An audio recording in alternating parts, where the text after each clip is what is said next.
My pleasure to be here with Estelle Frankel, who is a psychotherapist and works on the intersection of psychology and spirituality, Kabbalah and healing, Musar, mindfulness, and positive psychology. You should check out her book, Sacred Therapy and the Wisdom of Not Knowing.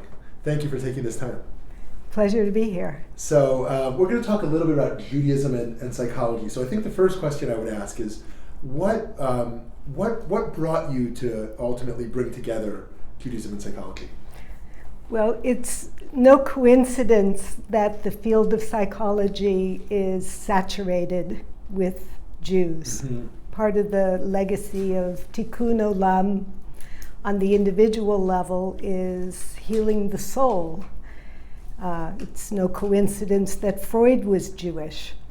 So the roots of psychoanalysis are within the Jewish ethos, and there's even a book about the roots of psychoanalysis being in Jewish mysticism in particular. And so my interest is looking at the interface of religion and psychology, what religion can do to enhance the work of a healer, and how depth psychology is deepened by an understanding of Jewish mysticism. What are some of the areas where Jewish wisdom offers an insight towards healing? Well, one of my favorite notions is the idea of paradox. Mm-hmm. And people always ask me, what kind of Jew are you, Estelle? And I say that I used to be Orthodox, but now I'm paradox. Because there's tremendous power in paradoxical thought. People like to simplify truth. People like truth to just be one thing or another, but all higher truths are paradoxical in nature. And so when you study Jewish mysticism, you see that there's a series of mystical paradoxes that form the heart of the mystical understanding of divinity. And in psychotherapy, part of the indication that a person is on the road to healing is that they're able to engage in dialectical thought. They're able to deal with paradox, deal with conflict, and contain opposites within themselves.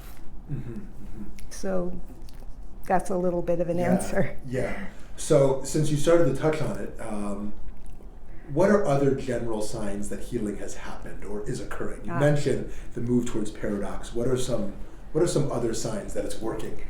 Well, I think human beings are complex. Mm-hmm. We have love and we have aggression. We want to be connected, but we also want to be individuals and autonomous. So you have these poles in different directions.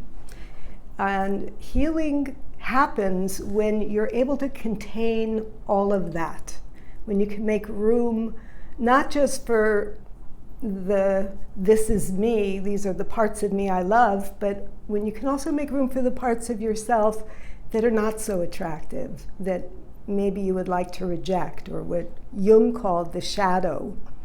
So healing is about integration and the holding of complexity. Now, I've noticed that many people actually turn towards spirituality to avoid looking at the stuff they need to confront. Do you see that often, and what's sort of your response to that phenomenon? Well, because I'm a therapist who is known for integrating spirituality and psychology, people self-select and seek me out because they're on a path. And sometimes spirituality enhances their healing, because you connect with your soul when you have a spiritual practice. It almost doesn't matter what spiritual practice you have, just that you are reaching for the transcendent. So your sense of identity expands. You're not just your ego, which may be flawed and broken and imperfect. You also can hold the paradox of being broken and whole. that there's a wholeness side by side with your brokenness. But the question you're asking here is whether people use religion to avoid dealing with the nitty-gritty challenges of what they need to fix. And yes, this does happen. People go off and join cults. People immerse themselves in Eastern spirituality and meditate 20 hours a week. But then when they come home, they can't deal with the people in their life in a healthy fashion. This is called spiritual bypassing. It's a term coined by the psychologist John Wellwood to describe the phenomena of using spirituality to avoid your problems. So it has to be a both and. Spirit can augment healing, but it can't supplant the nitty-gritty work of knowing yourself and working with your strengths and your weaknesses. And we all have strengths and weaknesses, and even our weaknesses, even our flaws, open up our gifts to us. There's a teaching from Reb Sadok Hakohen of Lublin, where he says that it's dafka, it's specifically through your flaw, through your weakness, that you come to your gift, that you find your core strength. What would you say is the prize to keep our eyes on?